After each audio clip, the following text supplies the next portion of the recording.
আসসালামু আলাইকুম। তোমরা যারা গুচ্ছ এক্সাম দিবা, গুচ্ছ এক্সামের ক্ষেত্রে যদি নিয়মিত পড়াশোনাটা আসলে চালাই না যাও, তোমাদের চান্স কিন্তু মিস হয়ে যাইতে পারে।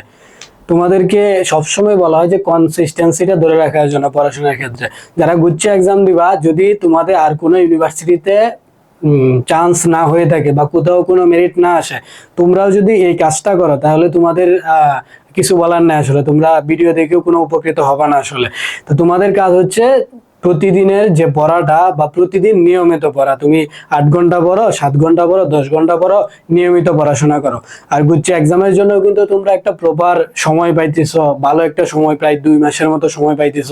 এই সময়টা যদি তুমি কাজে লাগাইতে পারো, ধরো কোনো অন্য ইউনিভার্সিটিতে তোমার চান্স হয় নাই, তুমি ফার্স্ট টাইমেরই ধরলাম, ফার্স্ট টাইমের অন্য ইউনিভার্সিটিতে চান্স হয় না, তুমি সেকেন্ড টাইমের জন্য প্রিপারেশন নিবা, ঠিক আছে, কিন্তু কোনো ইউনিভার্সিটিতে তোমার মেরিট আসে নাই, তো লাস্ট মুহূর্তে আসে যদি গুচ্ছে একটা ইউনিভার্সিটি তুমি ক্র্যাক করতে পারো, সেক্ষেত্রে তুমি অন্তত বলতে পারবা না আমি একটা ইউনিভার্সিটি চান্স পাইছি, আমি সামনে আরো দ্বিতীয়বার ট্রাই করব ভালো কিছু করার জন্য, সেকেন্ড টাইমের জন্য। যাই হোক, আর যারা সেকেন্ড টাইমের আছো, অন্য কোথাও হয় না, জাস্ট হচ্ছে গুচ্ছে তোমার একটা সিট, অর্থাৎ তোমার একটা পাবলিক ভার্সিটি লাগবেই, এছাড়া কোনো উপায় নাই তোমার। সেই ক্ষেত্রে তুমিও যদি প্রতিদিনের পড়া আসলে না পড়ো, তোমার চান্সটা কিন্তু মিস হয়ে যেতে পারে। তো প্রতিবারই বলা হয় যে পড়াশোনার ক্ষেত্রে যদি ডেডিকেশনটা না রাখো আর কনসিস্টেন্সি যদি তোমার না থাকে, তুমি বরাবরই পিছিয়ে যাবা। তুমি জাস্ট এটাই বলবা যে ওর কিভাবে চান্স হইলো, আমার কেন হলো না, তুমি এটাই শুধু বলে যাবা। যাই হোক, যারা গুচ্ছতে এক্সাম দিবা, গুচ্ছ এক্সামের ক্ষেত্রে তোমাদের সময় যেহেতু আছে, এই সময়ের মধ্যে যে বিষয়গুলো তোমার পড়া দরকার, যে বিষয়ের উপর তোমার গুরুত্ব দেওয়া দরকার, ওই বিষয়গুলো পড়া যদি আগেও না পড়ে থাকো, আজকে থেকে তুমি শুরু করো। অন্তত যদি তুমি আগে থেকে শুরু না করো, আজকে থেকেই শুরু করো, শুরু করে পড়াশোনাটা চালায় যাও। যদি চান্স না পাও, তখন বুঝবা, কাছের যখন ফ্রেন্ড সার্কেল চান্স পাবে, তুমি পাবা না, তখন দেখবা কিরকম লাগে আসলে বিষয়টা। তো এই বিষয়টা, যারা সেকেন্ড টাইমের আছো, তোমাদের তো আসলে বলার কিছু নাই। তোমরা পড়াশোনা যদি না করো, এটা তোমাদের আসলে সম্পূর্ণ দায়ভার। তুমি এই জন্য ভাগ্যকে দোষারোপ করতে পারো না, কারণ তুমি পরিশ্রম করো নাই। যদি তুমি পরিশ্রম করতা, তোমার আসলে কোনো না কোনো জায়গায় হয়ে যেত। তো গুচ্ছতে আসলে প্রতিদিন যারা পড়াশোনা করে না, তাদের আসলে চান্সটা মিস হয়ে যেতে পারে। তোমরা একটা রুটিন তৈরি করতে পারো, রুটিন তৈরি করে পড়াশোনা করতে পারো। তো এখানে কথা হচ্ছে প্রতিদিনের পড়া প্রতিদিন শেষ করবা। ধরো যদি তুমি কোনো অনলাইন কোচিং এর সাথে যুক্ত থাকো, প্রতিদিনের ক্লাস হইতেছে, প্রতিদিন এক্সাম হইতেছে, ওইটার যে এক্সাম গুলো তুমি ঠিক টাইমে দিলা, কোন টপিকের উপর এক্সাম হইতেছে, ওই টপিক গুলা তুমি ক্লিয়ার করলা, ক্লিয়ার করে নিজেরে গুছাই রাখলা। যেহেতু তোমার লাস্ট অপশন কিন্তু গুচ্ছ, এরপরে তুমি এডমিশন পাইছো না, পরে পাইতেছো তুমি হচ্ছে সেকেন্ড টাইম। যদি তোমরা সেকেন্ড টাইমের অলরেডি হয়ে থাকো, তোমাদের কিন্তু আর কোনো অপশন নাই, লাস্ট অপশন তোমাদের এটা। তো তোমরা যতটুকু সম্ভব পারো নিজেদের একটু গুছাই ফেলো, গুছিয়ে একটু প্রিপারেশন শুরু করো, পড়াশোনাটা কন্টিনিউ করো। তুমি পড়তেছো, ধরো তোমার মাথায় ঢুকতেছে না পড়াশোনা, তোমার মাথায় পড়াশোনা ঢুকতেছে না, কিন্তু তুমি পড়াশোনায় বসে থাকো, পড়াশোনা করো। বসে থাকো বলতে এই না, পড়াশোনা টেবিলে বসে থেকে ফোন চাপো বা রিলস দেখো।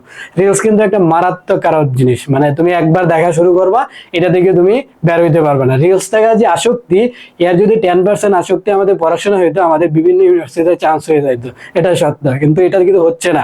তো তুমি ফোন কি দেখবা না? ফোন দেখবা, অবশ্যই দেখবা, কিন্তু ফোনের ক্ষেত্রে টাইম মেনটেন করো, যে আমি এই টাইমে ফোনটা দেখবো, আমার একটা ইনফরমেশন দরকার লাগতেছে, আমার একটা ডাটা লাগতেছে, আমি অনলাইন থেকে ওই ডাটাটা কালেকশন করব।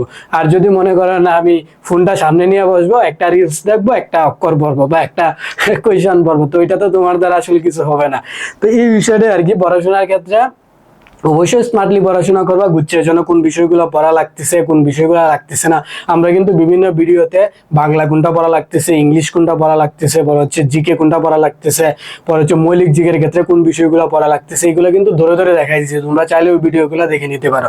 ওইগুলা পাশাপাশি কি করো, ওইগুলা দেখে পড়াশোনাটা তুমি শুরু করে দিবা, এই আর কি। এখন যদি মনে করো না পড়াশোনা তো আরো সময় আছে, এখন সামনে রোজা আসতেছে, রোজা শেষে শুরু করো, তোমার রোজার পরেই কিন্তু এক্সাম।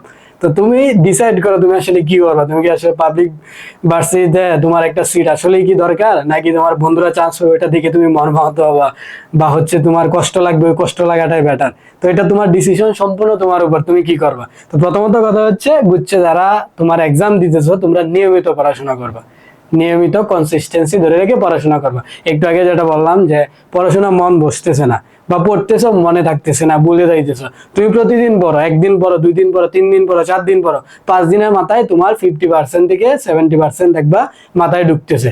কারণ আমাদের মাথাটা হয়ে গেছে এরকম, আমরা যেটা ইনপুট দিই ওইটাই আউটপুট আসে। এখন তোমার ইনপুট দিতেছো কোথায়? রিলসে, ফোনে বেশি সময় দিতেছো, পড়াশোনা নিয়ে বেশি ভাবতেছো না, সময় দিতেছো না, যার কারণে তোমার মাথাটা জং ধরে গেছে, মাথাটা বেশি জং ধরে গেছে। তো ওই জংটা কাটানোর জন্য তুমি পড়াশোনা করো। লাগলে তুমি ফোনটা কি করো, প্রতিদিন ইউজ করো কত 1 ঘন্টা 2 ঘন্টা ইউজ করো, একদম টাইম মেনটেন করে এই টাইমে আমি ইউজ করবো, এছাড়া করবো না। আর রিলস দেখার ক্ষেত্রে একদমই না, রিলস দেখা বাদ দাও, ডিরেক্ট কথা। তো এই বিষয়গুলোর ক্ষেত্রে যেটা বললাম, কনসিস্টেন্সি ধরে রাখো, ডেডিকেশন থাকতে হবে অবশ্যই, ইচ্ছা শক্তি থাকতে হবে তোমার, থাকার পরে তুমি একটা চান্স নিশ্চিত করতে পারো। তবুও যদি না হয়, ধরো তবুও আমার চান্স হইলো না, আমি পরিশ্রম করলাম সবকিছু করলাম তবুও আমার চান্স হইলো না, তো এখানে কথা হচ্ছে মানুষের ভাগ্য বলতে তো একটা জিনিস আছে। তো ভাগ্যরে তুমি আনতে পারো পরিশ্রম করলে, আল্লাহ কিন্তু এটা বলে নাই যে তুমি পরিশ্রম করো না, ভাগ্যের উপর সবকিছু ডিপেন্ড করতেছে। ভাগ্য অবশ্যই আছে, কিন্তু তুমি যখন পরিশ্রম করবা, আল্লাহ বলেই দিছে যে আমি কখনো পরিশ্রমকারীকে মানে ফিরাই দেয় না, বিফলে যাবে না, তোমার পরিশ্রম কোনো না কোনো সময় মানে এটা কাজেই দিবে। ধরো তোমার অ্যাডমিশন হলো না, তোমার অ্যাডমিশন কোনো জায়গায় হলো না, তুমি এখন ন্যাশনালে ভর্তি হইবা, তোমার অপশন এটা ন্যাশনালে ভর্তি হবা। এখন অ্যাডমিশনে পরীক্ষা দেওয়া, পাবলিক ভার্সিটি চান্স হয়েছে দিকে তোমার জীবন কি শেষ? দেখো পাবলিকে যারা পড়াশোনা করা, লাস্টে তাদের টার্গেট কিন্তু একটাই, চাকরি করা। তো তুমিও ন্যাশনালে পড়ে সেম জিনিসটাই করবা। তো পাবলিকের সাথে ন্যাশনালের পার্থক্য একটাই, পাবলিকে যে পরিবেশটা পাবা, এই পরিবেশটা তুমি ন্যাশনালে পাবা না। পড়াশোনা কিন্তু সবকিছু নিজের কাছে, পাবলিকে একটু সুযোগ সুবিধাটা বেশি পাইতেছ, অপরচুনিটি বেশি থাকে, প্রাইভেটে এটা সরি কি বলে ন্যাশনালে এটা থাকতেছে না। তো এই বিষয়টার সাথে আর কি একটু তোমার ডিফারেন্স থাকবে, তাই বলে যে তোমার জীবন থেমে থাকবে এরকম আর বিষয় না। তোমার পাবলিকে হয়েছে না, তুমি জাতীয় বিশ্ববিদ্যালয় থেকে বা হচ্ছে প্রাইভেট বিশ্ববিদ্যালয় থেকে অনেক ভালো জায়গায় যাইতে পারো, অনেক জায়গায় যাইতেছে, এগুলো তোমরা চারপাশে দেখলেই বুঝতে পারবা। তো এটা নিয়ে আপসেট হওয়ার কিছু নাই, তবে সবসময় চেষ্টা করবা পাবলিকে যদি পড়ার তোমার আসলে ইচ্ছা থাকে, সবসময় চেষ্টা করবা ডেডিকেশন নিয়ে কনসিস্টেন্সি মেনটেন করে পড়াশোনাটা চালায় যাওয়ার। তো সেই ক্ষেত্রে তুমি আশা করি মানে উপকৃত হবা। তো এই মূলত হচ্ছে বিষয়। তোমরা যারা জিএসটি প্রিপারেশন নিতেছ বা নিচ্ছ এখনো বা ভাবতেছো শুরু করবা, তারা চাইলে কিন্তু পড়াশোনাটা শুরু করছো বা শুরু করার সাথে সাথে একদম প্রতিদিনই পড়তে হবে, একদিন বলা একদিন না পড়লে এরকম বিষয়গুলো আসলে দরকার নাই। আর তোমরা যদি মনে করো যে হচ্ছে আমরা জিএসটিতে নতুন শুরু করব, মাত্র শুরু করলেও কিন্তু প্রায় 1 মাসের উপরে বা 1.5 মাস, মার্চের এপ্রিলের দিকে তোমাদের পরীক্ষা, তো প্রায় 1.5 মাসের উপরে তোমাদের কাছে আছে। তো এই 1.5 মাসে কিন্তু তোমরা অনেক একটা সুন্দর করে প্রিপারেশন নিয়ে নিতে পারো। তো আমাদের জিএসটির জন্য রিভিশন ব্যাচ প্লাস হচ্ছে এক্সাম ব্যাচ চলতেছে। তোমরা যারা মনে করতেছো যে আমার প্রিপারেশনটা আর একটু জোরালো করে দেওয়া দরকার, আমার আসলে একটা সিট গুচ্ছতে আপাতত দরকার, যদি ফার্স্ট টাইমে হয়ে থাকো গুচ্ছ কোনো একটা ইউনিভার্সিটিতে এনরোল হওয়ার জন্য তোমার দরকার, তো তোমরা চাইলে আমাদের এই ব্যাচে ভর্তি হইতে পারো। আর যারা সেকেন্ড টাইমার আছো তাদের তো পড়াশোনার ক্ষেত্রে বললামই, তোমাদের লাস্ট অপশন, তোমরা যদি পাবলিক ইউনিভার্সিটি পাইতে যাও তাহলে হচ্ছে পড়াশোনা তোমাদের মতো করতে হবে, এটা আসলে তোমার কিছু বলার নাই, তুমি নিজ থেকে বুঝতেছো তোমার ল্যাকিংস কোথায়। আচ্ছা যাই হোক, আমরা যদি একটু জিএসটি রিভিশন ব্যাচটা দেখি, আমাদের যে চলমান ব্যাচটা চলতেছে, এইখানে তুমি বাংলা ইংলিশ জিকে এর জন্য একটা অক্সিজেন সাজেশন পিডিএফ পাইতেছো, এখানে সর্বোচ্চ কমন থাকবে, যেহেতু আমরা এটা অ্যানালাইসিস করে তোমাদের জন্য রেডি করছি। পাশাপাশি পাইতেছো তোমরা বাংলা ইংলিশের জন্য প্যাকেজ পাইতেছো, গুচ্ছের জন্য ম্যারাথন ক্লাসের পাশাপাশি সাজেশন পাইতেছো, এছাড়াও ক্লাস তো থাকতেছেই। আচ্ছা এখানে হচ্ছে তোমরা আরেকটা জিনিস পাইতেছো, এই 23টা গুচ্ছ মডেল টেস্টের পরীক্ষা, অর্থাৎ 2300 মার্কের একটা পরীক্ষা, 2300 মার্কের একটা পরীক্ষা, 23টা মডেল টেস্ট হবে, 100 মার্ক করে, 100 কোয়েশন থাকবে, ওইটা হচ্ছে তোমার 2300 মার্কের পূর্ণাঙ্গ মডেল টেস্ট। অর্থাৎ তুমি পরীক্ষা দিয়ে নিজেকে সুন্দরভাবে যাচাই করে নিতে পারবা যে তোমার কোথায় ল্যাকিংস বা কি। তোমরা যদি নতুন হয়ে থাকো, তোমরা পরীক্ষা দিলেই বুঝতে পারবে আসলে তোমার ল্যাকিংস কোথায়, তুমি কি আসলে চান্স পাওয়ার আসলে যোগ্য কিনা। আচ্ছা এই বিষয়টা হচ্ছে 23 মার্কে। এছাড়াও আমাদের সাম্প্রতিক জিকে নিয়ে স্পেশাল ভিডিও আছে, যেহেতু সাম্প্রতিক নিয়ে জিকের ক্ষেত্রে প্রশ্নগুলো বেশি আসতেছে।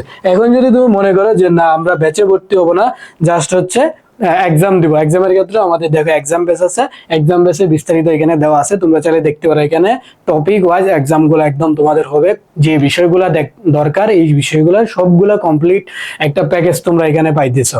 একদম 23টা এক্সাম হবে 2300 মার্কের, তোমরা চাইলে এটাও দেখে নিতে পারো। এছাড়াও যারা জিএসটিতে এক্সাম দিবা তাদের ক্ষেত্রে লাস্ট একটাই পরামর্শ থাকবে, সেটা হচ্ছে পড়াশোনা করতেছো, কনসিস্টেন্সিটা মেনটেন করে পড়াশোনা করো, আর হচ্ছে ওইখানে প্রপার ডেডিকেশনটা তোমার রাখো, কারণ লাস্ট মুহূর্তে এসে তুমি যদি হেরে ফেলো আসলে তোমার চান্স কিন্তু মিস হয়ে যাবে। তো এই হচ্ছে মূলত বিষয়। আর যদি অ্যাডমিশনের নিয়ে কোনো তোমাদের প্রশ্ন থাকে, বেঁচে ভর্তি নিয়ে যদি কোনো প্রশ্ন থাকে, তাহলে আমাদের টেলিগ্রাম নাম্বার আছে, এখানে তোমরা নক দিয়ে বিস্তারিত অ্যাডমিশন রিলেটেড যত প্রশ্ন আছে তোমরা জেনে নিতে পারো।